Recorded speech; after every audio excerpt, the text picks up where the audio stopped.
Hello పిల్లలు, మీరంతా బాగున్నారని ఆశిస్తున్నాను. మీరు చూసిన మునుపటి వీడియోలో కిరణజన్య సంయోగ క్రియ యొక్క విధానం మరియు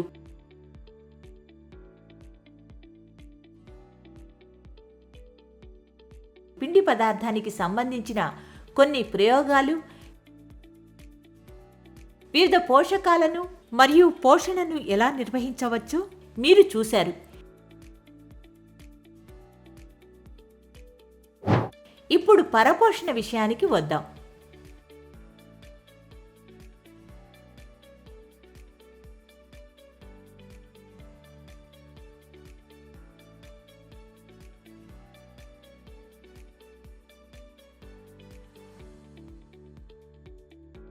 అభ్యాస లక్ష్యాలు. మనం ప్రధానంగా వీటిపై దృష్టి పెడతాం.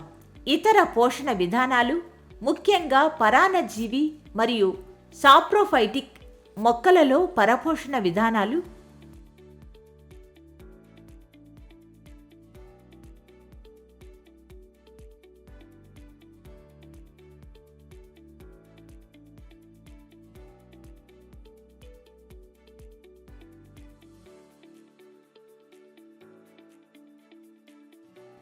మొక్కలు పిండి పదార్థాలనే కాకుండా ప్రోటీన్లు మరియు ఖనిజాలను కూడా సంశ్లేషణ చేస్తాయని మనకు తెలుస్తుంది.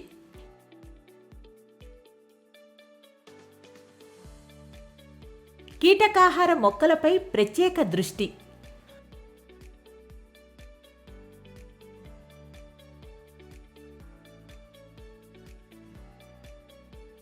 పూతికాహార పోషణ మరియు పూతికాహార జీవులు మట్టిని సారవంతం చేయడానికి ఎలా సహాయపడతాయి?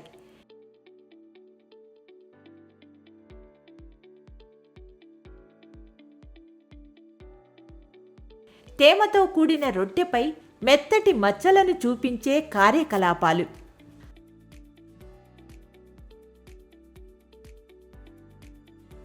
సహజీవనం మరియు సహజీవన సంబంధం.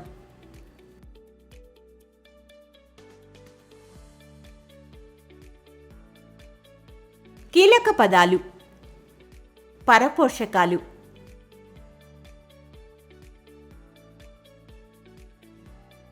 అతిధేయి, కీటకాహారులు, పరాన్నజీవి, పూతికాహారులు,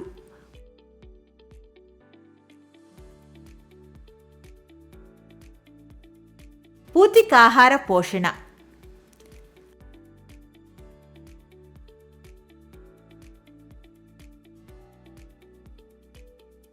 భావనా పటం.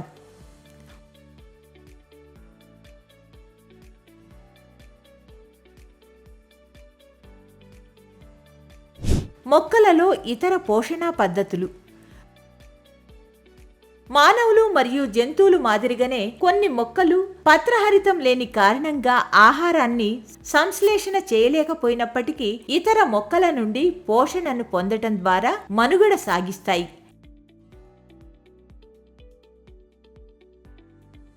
అవి పోషణకు సంబంధించి పరపోషణ పద్ధతిని ఉపయోగిస్తాయి. కుస్కుటా అనే పరాన్నజీవి యొక్క చిత్రాన్ని చూడండి.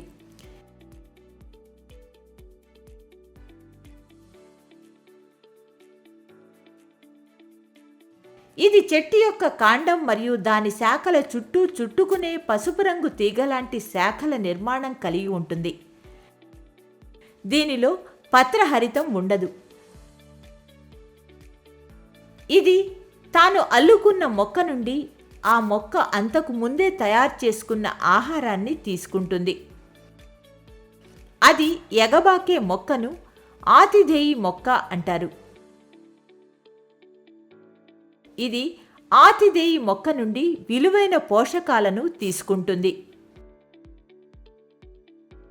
మొక్కల ద్వారా సంశ్లేషణ చేయబడిన పిండి పదార్థాలు కర్బనము, ఉదజని మరియు ఆమ్లజనిచే తయారవుతాయి. ఈ పిండి పదార్థాలు మాంసకృతులు మరియు కొవ్వులు వంటి ఆహార భాగాలను సంశ్లేషణ చేయడానికి ఉపయోగించబడతాయి. అయితే మాంసకృతులు నత్రజనిని కలిగి ఉన్న పదార్థాలు. మొక్కలకు నత్రజని ఎక్కడి నుంచి వస్తుంది? గాలిలో నత్రజని వాయు రూపంలో సమృద్ధిగా ఉంటుంది.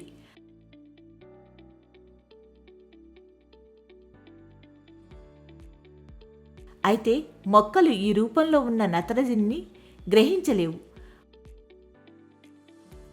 మట్టిలో కొన్ని రకాల బ్యాక్టీరియా ఉంటుంది. అవి వాయు రూపంలో ఉన్న నత్రజనిని ఉపయోగించదగిన రూపంలోకి మార్చివేసి దానిని మట్టిలోకి విడుదల చేస్తాయి.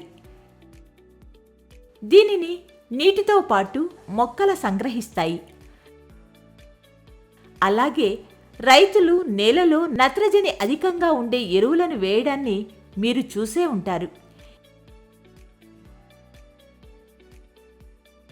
ఈ విధంగా మొక్కలు తమ నత్రజని అవసరాలను ఇతర మూలకాలతో పాటుగా తీసుకుంటాయి.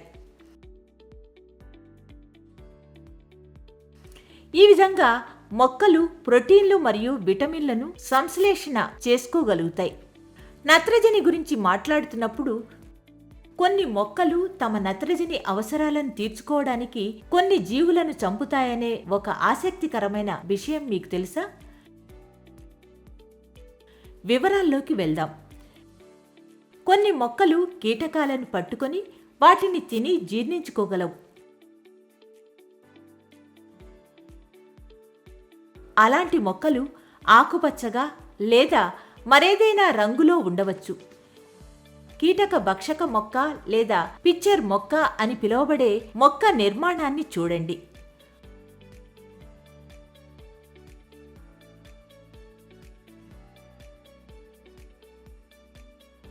కుండ లేదా జగ్గు లాంటి నిర్మాణం అనేది ఆకు యొక్క రూపాంతరం చెందిన భాగం.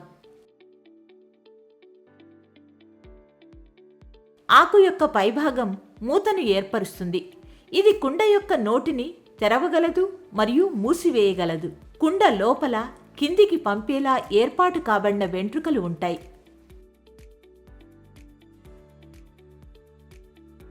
కుండలోనికి ఒక కీటకం దిగినప్పుడు మూత మూసుకుపోతుంది మరియు కీటకం వెంట్రుకలలో చిక్కుకుంటుంది. దానితో కీటకం అందులో చిక్కుబడిపోతుంది. కుండలో స్రవించే జీర్ణ రసాల ద్వారా ఆ కీటకం జీర్ణమై దానిలో పోషకాలు శోషించబడతాయి. ఇలా కీటకాలను తినే మొక్కలను కీటకాహారి మొక్కలు అంటారు. మరో మొక్కను చూడండి. డ్రోసేరా బర్మాని అనే మొక్క శరీరం పువ్వు వంటి ఆకారాన్ని కలిగి ఉంటుంది.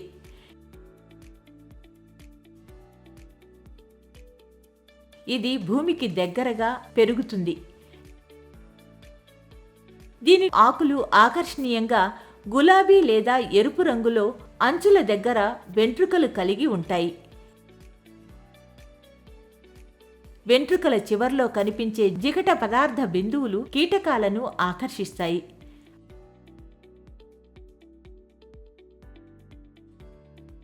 జోహన్నెస్ బర్మన్ అనే శాస్త్రవేత్త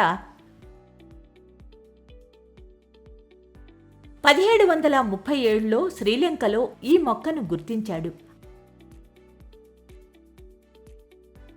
అందుకే ఈ మొక్కకు ఆయన పేరు పెట్టారు. ఇలాంటి మొక్కలకు అవి పెరిగే నేల నుంచి అవసరమైన పోషకాలన్నీ అందకపోవడం జరుగుతుందా?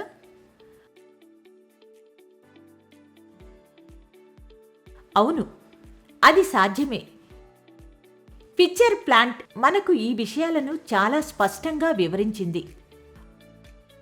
మరో ఆసక్తికరమైన విషయం ఏమిటంటే, కొన్ని మొక్కల వంటి నిర్మాణాలు చనిపోయిన మరియు కుళ్ళిపోయిన పదార్థాలపై మాత్రమే పెరుగుతాయి. కానీ అవి మొక్కలు కావు, అవి శిలీంధ్రాల సమూహానికి చెందినవి.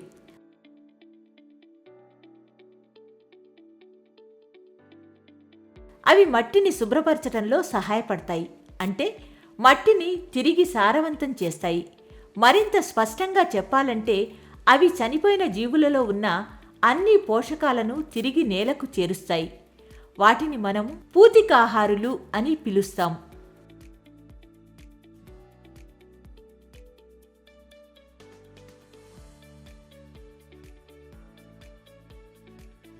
పూతికాహారులా? అవును. కూరగాయల మార్కెట్లో అమ్మే పుట్టగొడుగుల ప్యాకెట్లను మీరు చూసే ఉంటారు. వర్షాకాలంలో తేమతో కూడిన నేలల్లో లేదా కుళ్ళిపోయిన చెక్కపై మెత్తటి గొడుగులాంటి మొక్కలు పెరగటం కూడా మీరు చూసే ఉంటారు.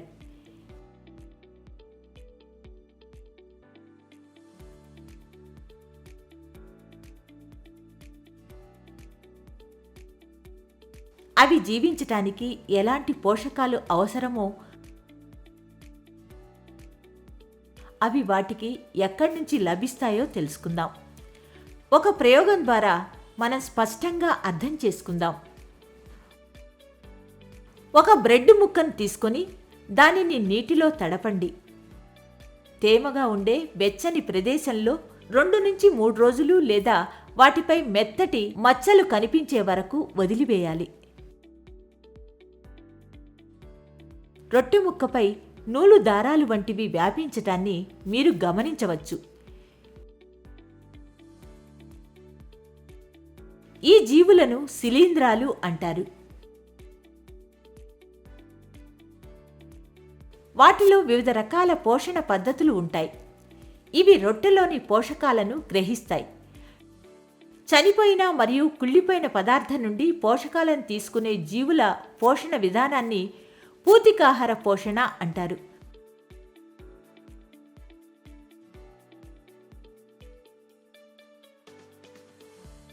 పూతికాహార పోషణ పద్ధతి కలిగిన ఇటువంటి జీవులను పూతికాహారులు అంటారు.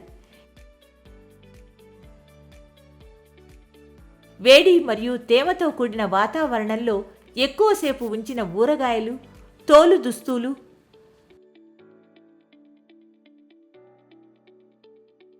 మరియు ఇతర వస్తువులపై కూడా శిలీంధ్రాలు పెరుగుతాయి.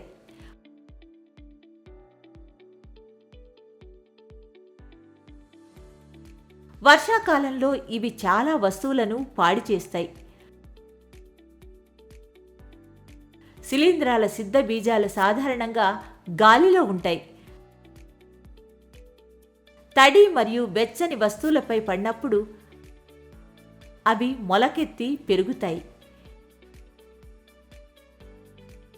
ఈ సమాచారం ఆధారంగా మన వస్తువులు చెడిపోకుండా ఎలా రక్షించుకోవచ్చో మీరు తెలుసుకోగలరని నేను అనుకుంటున్నాను. కొన్ని జీవులు కలిసి జీవిస్తూ ఆవాసాన్ని మరియు పోషకాలను పంచుకుంటాయి.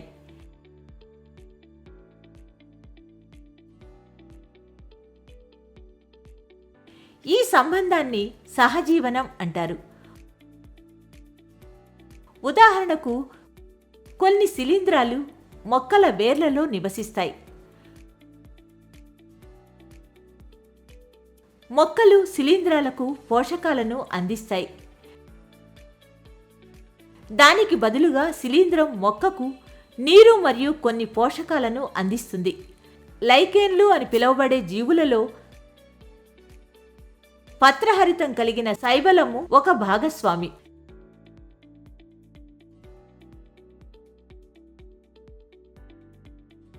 ఇది మరియు శిలీంధ్రం కలిసి జీవిస్తాయి. శిలీంధ్రము శైవలముకు ఆశ్రయం, నీరు మరియు ఖనిజాలను అందిస్తుంది. బదులుగా శైవలము శిలీంధ్రంనకు ఆహారాన్ని తయారు చేసి అందిస్తుంది.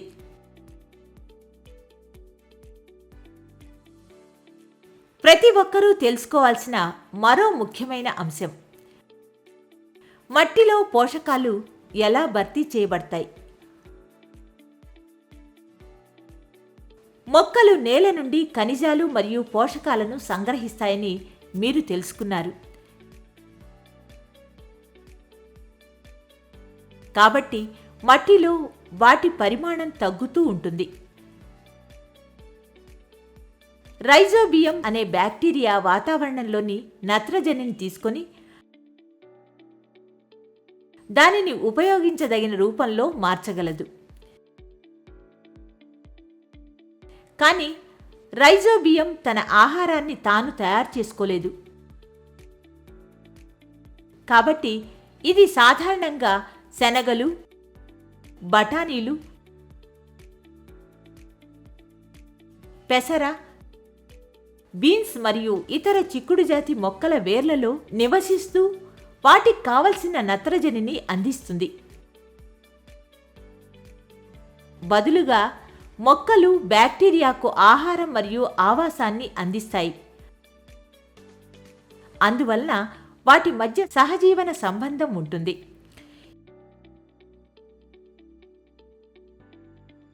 ఈ సంబంధం రైతులకు ఎంతో ప్రాముఖ్యమైంది. ఇది పప్పు ధాన్యాల మొక్కలను పెంచే పొలాలలో నత్రజని ఎరువులు వాడే అవసరాన్ని తగ్గిస్తుంది. పప్పుధాన్యాలు చాలా వరకు చిక్కుడు జాతి మొక్కల నుండి లభిస్తాయి.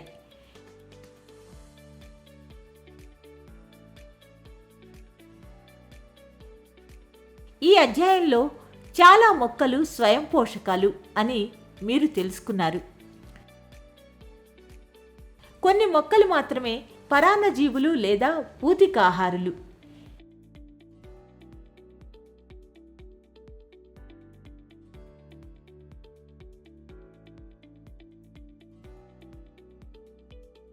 ఇవి ఇతర జీవుల నుండి పోషణను పొందుతాయి.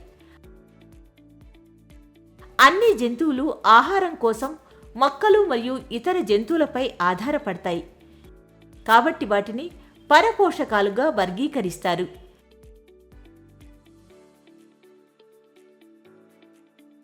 ఎరువులు మరియు దిబ్బ ఎరువుల్లో నత్రజని, పొటాషియం, భాస్వరం వంటి పోషకాలు ఉంటాయి.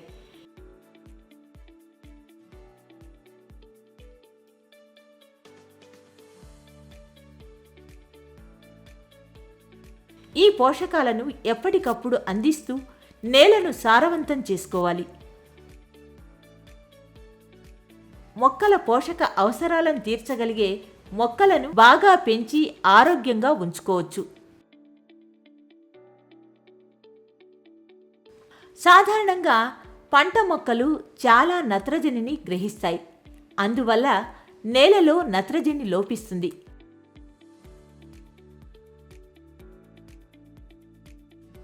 గాలిలో నత్రజని వాయువు పుష్కలంగా ఉన్నప్పటికీ మొక్కలు దానిని కార్బన్ డయాక్సైడ్ను ఉపయోగించుకున్న విధంగా ఉపయోగించుకోలేవు.